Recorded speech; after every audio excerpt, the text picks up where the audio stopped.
이 시간 다 함께 나눌 말씀의 제목은 서로 위로하라, 서로 위로하라라는 제목으로 다 함께 은혜 받기로 원합니다. 요즘 우리가 살고 있는 세상을 정의하면 어떻게 정의할 수 있겠습니까? 환란의 때라고 이렇게 정의를 해도 무방하다고 생각이 되어집니다. 그렇지 않겠습니까? 저쪽 북쪽에서는 엄청난 전쟁이 지금 1년 넘게 이루어지고 있습니다. 그 사람들에게는 환란과 지옥, 아마 두 단어가 타당하리라고 생각이 되어집니다. LA 근교에서는 삽시간에 번진 그 불로 인해 가지고 여러 명이 죽고 또 많은 재산을 순식간에 잃어버렸습니다.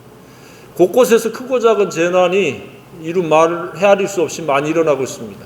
올 한 해도 또 어떠한 재난이, 어떤 재해가 우리 주변에서 또 우리 눈과 귀를 통해서 알게 될지 듣게 될지 알 수가 없습니다.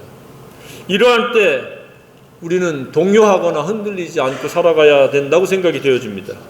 그러면 그렇게 살려면 무엇이 우리에게 필요한가? 우리는 서로 피차간의 위로가 필요합니다. 이런데 동요되지 않기 위해서 우리는 이렇게 살자라고 서로가 서로를 위로해야 될 때라고 생각이 되어집니다. 최근에 누구를 위로해 본 적이 있습니까? 어떻게 위로했습니까? 또 최근에 누군가로부터 위로를 받아본 적이 있습니까? 어떤 위로를 받았습니까? 그것이 정말로 진정성 있는 위로가 되었습니까? 사람은 이처럼 위로를 받거나 위로를 하면서 살아갑니다. 남은 생에는 위로받기보다는 위로하는 생애가 되기를 축복합니다. 전혀 위로를 받지 않고 살 수는 없겠지만 할 수만 있으면 10번의 위로를 한다면 한 번의 위로를 받는 그런 생산적인 위로의 사람, 하나님의 사람들로 세워지고 쓰임받게 되기를 간절히 소망합니다. 우리 삶에 위로가 없다면 끝없는 사막을 걷는 것과 다를 바가 없으리라고 생각이 되어집니다. 사막을 걸을 때 왜 걸을 수 있습니까? 오아시스라고 하는 그 소망이 있기 때문에. 그 오아시스에 가서 목을 축이고 갈증을 해소할 수 있기 때문에 사막이 아무리 끝없이 펼쳐진 것 같아도 낙타를 타든지 무슨 교통수단을 이용하든지 걷든지 해서 그 사막을 통과할 수 있습니다. 우리의 인생도 위로가 없으면 무제한 펼쳐져 있는 사막과 다를 바가 없습니다. 저와 여러분은 오아시스와 같은 그런 위로자로 살아갈 수 있기를 소망합니다. 하지만 어렵고 힘들 때, 무겁고 괴로울 때, 고통스럽고 곤고할 때 우리는 잘 위로해야 됩니다. 잘못 위로하면 위로가 아닙니다. 상대방의 속을 뒤집어 놓는, 오히려 분노를 야기시키는 그런 결과를 초래할 수 있습니다. 언제 그렇습니까? 그냥 혀만 끌끌 차면서 값싼 동정을 할 때 그렇습니다. 그런 동정은 차라리 하지 않는 게 나은데 자기가 뭔가 우월한 사람이라도 된 양 상대의 그 아픔과 그 고통을 당할 때에 그냥 아무런 도움이 되지 않는 그런 값싼 동정을 할 때 상대는 오히려 부하가 치밀을 수 있습니다. 또는 마음에 없는 체면 치레용 립 서비스도 마찬가지입니다. 차라리 침묵하는 게 나을 텐데 체면 치레한다고 어쩌고 저쩌고 아무 위로도 되지 않는, 오히려 속을 긁어버리는 그런 위로도 우리가 잘못하면 할 수도 있습니다. 뿐만 아니라 마음에 없는 소리, 또 근거 없는 위로, 뭔가 해결책을 제시한다든지 구체적인 도움이 될 수 있어야 되는데 그렇지 않고 뜬구름 잡듯이 하는 위로도 위로가 아닙니다. 우리는 위로할 때에 성령님을 의뢰해서 진리적인 성경적인 위로자가 되어야 한다고 생각이 되어집니다. 오늘 본문이 바로 그것을 우리에게 가르쳐주고 있습니다. 그런데 먼저 알 것은 우리가 믿는 하나님은 어떤 하나님입니까? 여러 가지 수식을 붙일 수 있는 하나님입니다. 제일 많이 붙이는 게 은혜의 하나님, 사랑의 하나님, 전지전능 하나님, 거룩하신 하나님, 여러 가지 붙일 수 있는데 그 중에 한 가지는 위로의 하나님이라고 하는 사실입니다. 하나님은 우리가 아프고 힘들 때, 어려울 때, 고통스러울 때 우리를 찾아와 위로해 주시는 분입니다. 원수는 우리를 죽이고 멸망시키려고 하지만 우리 하나님은 밥상을 차려주시는 하나님인 줄 믿으시기 바랍니다. 죽이고 멸망시키려는 그 원수마귀, 어둠의 권세와 그 어둠의 골짜기를 지나갈 때 우리를 보호해 주시는 분은 하나님입니다. 우리가 힘들고 어려울 때 우리를 위로해 줄 수 있는 분은 하나님인데, 아무나 누구나 언제나 위로해 주시는 것은 아닙니다. 위로받을 수 있는 그러한 방법과 절차가 있습니다. 첫 번째는 하나님은 애통하는 자를 위로하십니다. 그러면 애통이 무엇입니까? 자기가 흉악한 죄인이다, 악한 죄인이라는 것을 깨닫고 회개하고 자백하는 사람이 바로 애통하는 사람입니다. 그런 애통하는 사람은 하나님은 다가와 위로해 주십니다. 내가 너를 위해서 대신 죽었노라. 우리가 이런 말을 해도 그 말이 감동되어지고 마음속에 화합이 되느냐 되지 않느냐에 따라서 위로의 여부가 결정되어집니다. 그러나 회개하지 않는 사람은 예수님이 십자가에 죽으셨다고 부활했다 소리 지식으로 아무리 들어도 위로가 되지 않습니다. 그런데 자기 죄를 자백하고 회개한 자는 그 예수 십자가 얘기만 해도 마음이 뭉클하고 감동이 생기리라고 믿습니다. 그게 위로인 줄로 믿습니다. 그런 위로를 받은 적이 있습니까? 애통을 한 적이 있느냐 없느냐, 이거 매우 중요한 질문입니다. 많은 사람들이 종교활동을 하지만은 참된 그런 애통의 과정을 거친 적이 있는가? 없다라고 하면 그는 하나님의 위로를 받은 적이 없는 자입니다. 하나님에 관해서 아무리 많은 지식이 있어도 하나님의 위로를 경험하지 못한 겁니다. 아직도 하나님의 위로를 경험한 적이 없다면 하나님의 위로를 경험할 수 있기를 간절히 소망합니다. 이것은 매우 중요한 일입니다. 이것으로부터 모든 시작이 이루어진다라고 우리가 알아야 됩니다. 그러니까 하나님의 위로가 없이 그 다음 단계가 없다는 사실입니다. 하나님 위로가 모든 영적인 시작이요 출발이요 은혜 받기 시작하는 스타트라고 하는 사실을 깨닫기를 바랍니다. 그것이 바로 새로운 시작이 되고 영원한 생명을 갖게 되는 것이고, 그것으로 말미암아 하나님과 동행할 수 있는 자격을 우리가 부여받을 수 있다는 사실입니다. 뿐만 아니라 우리는 시시때때로 위로가 필요한 존재들입니다. 왜냐? 우리는 넘어지기 일쑤입니다. 하나님의 손길로 다시 일어나는, 그것이 하나님의 진정한 위로라고 믿습니다. 다시 시작해라. 내가 너에게 새 힘을 준다. 독수리가 날개치는 것처럼 너희들은 펄펄 날아오르라. 나를 앙망하고 경외하라. 그러면 너희들은 또 위로받을 것이다.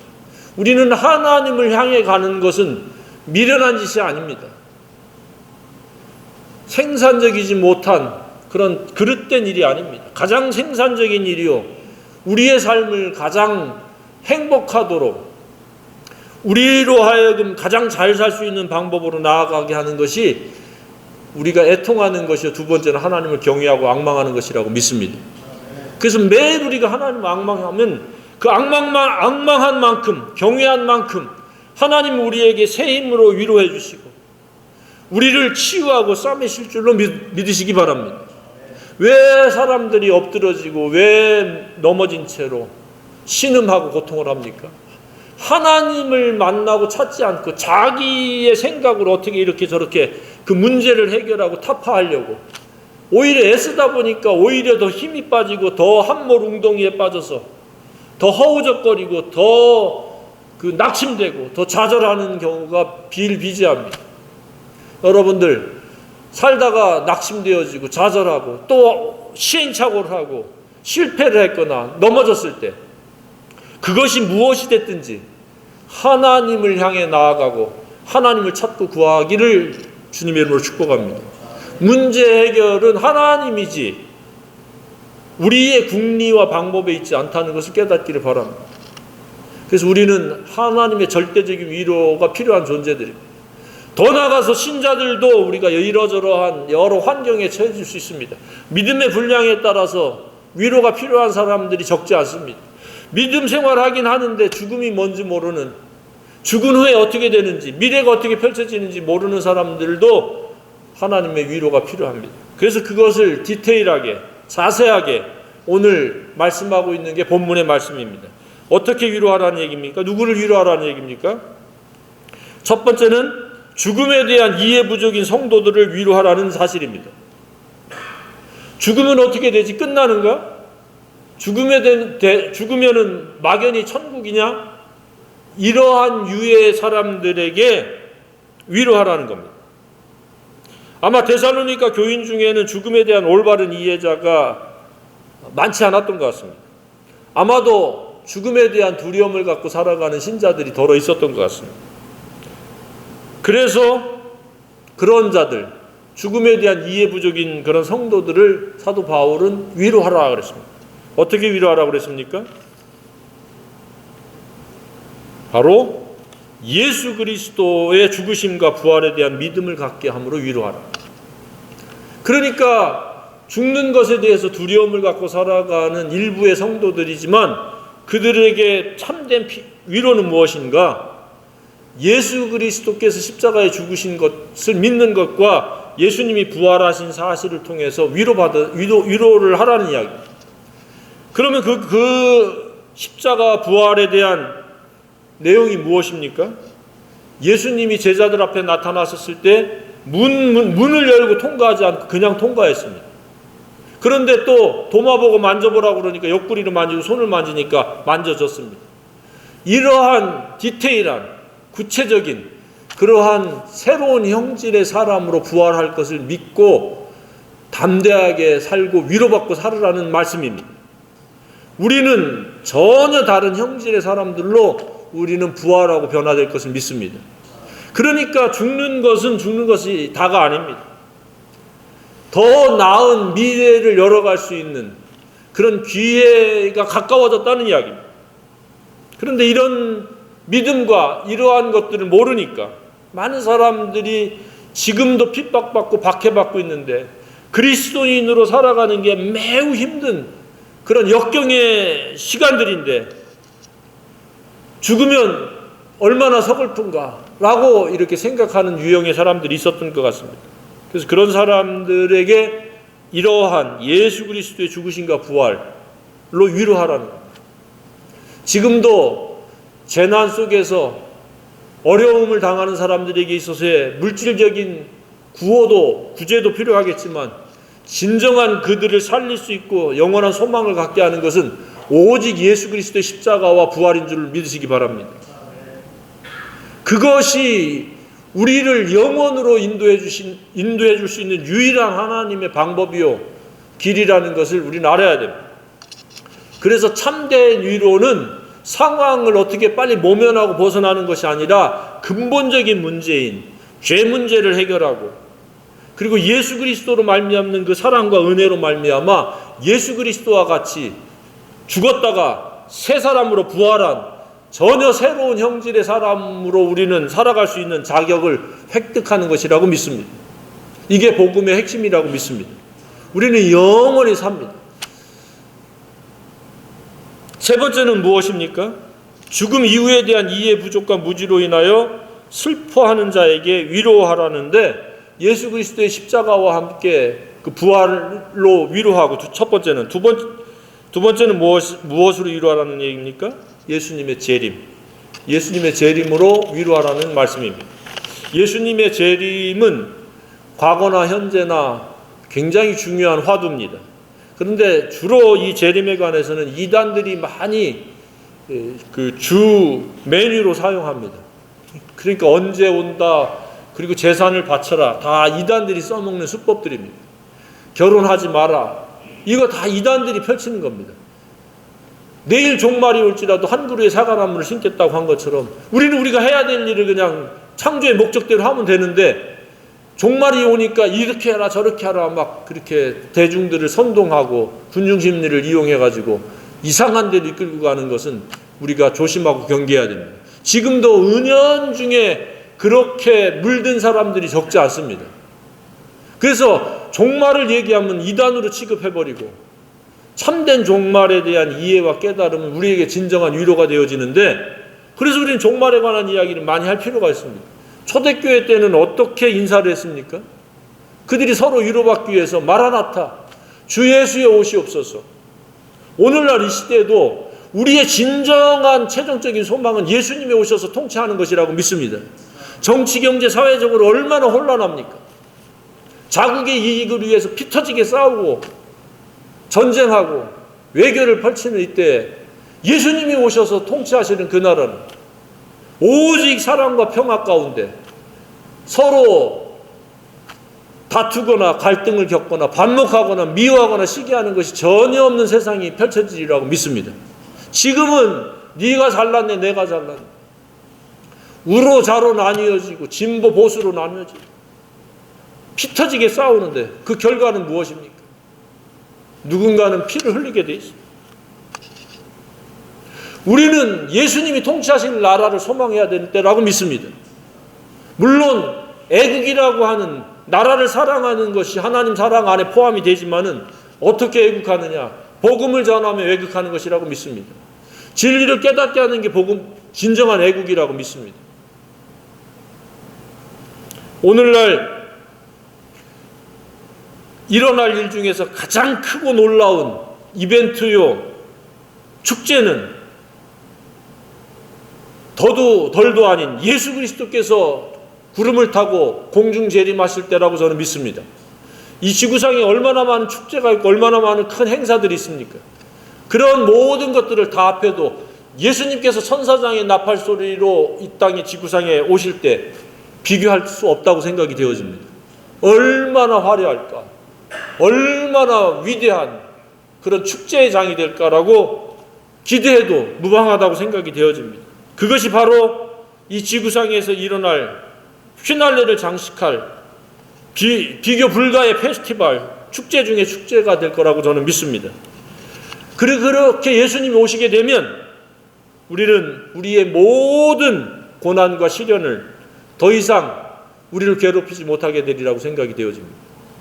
모든 아픔, 모든 질병, 모든 갈등, 모든 상처 다 파쇄되고 분쇄되고 사라지게 하실 것이라고 믿습니다.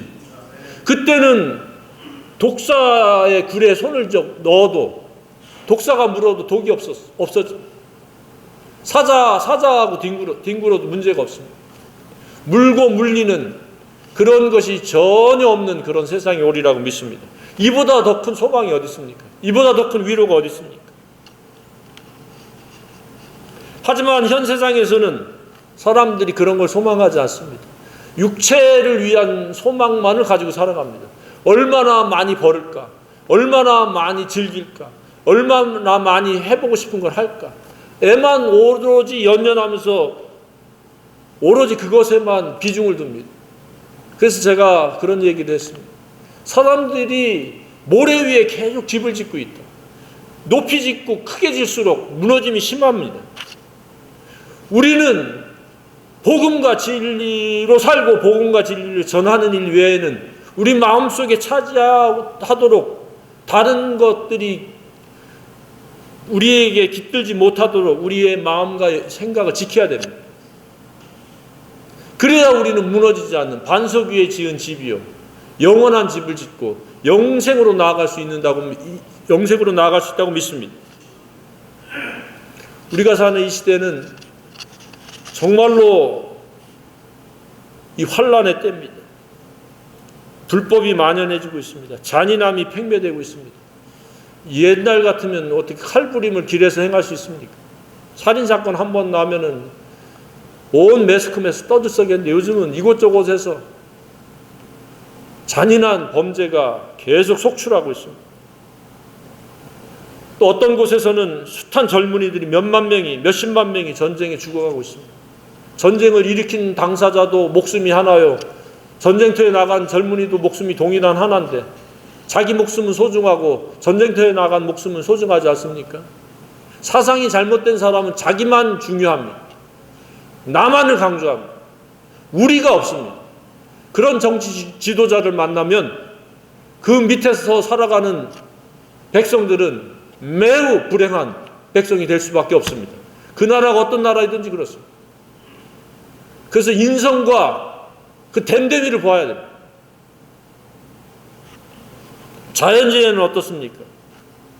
예전 같지가 않습니다. 사람의 그 흉폭함처럼 자연재해도 똑같이 이루어집니다. 비를 1년치 강수량이 하루에 오고 이틀에 오고, 비바람이 이루 말할 수가 없습니다. 지진도 그 횟수가 계속 많아지고 그 강도가 세워지고 있습니다.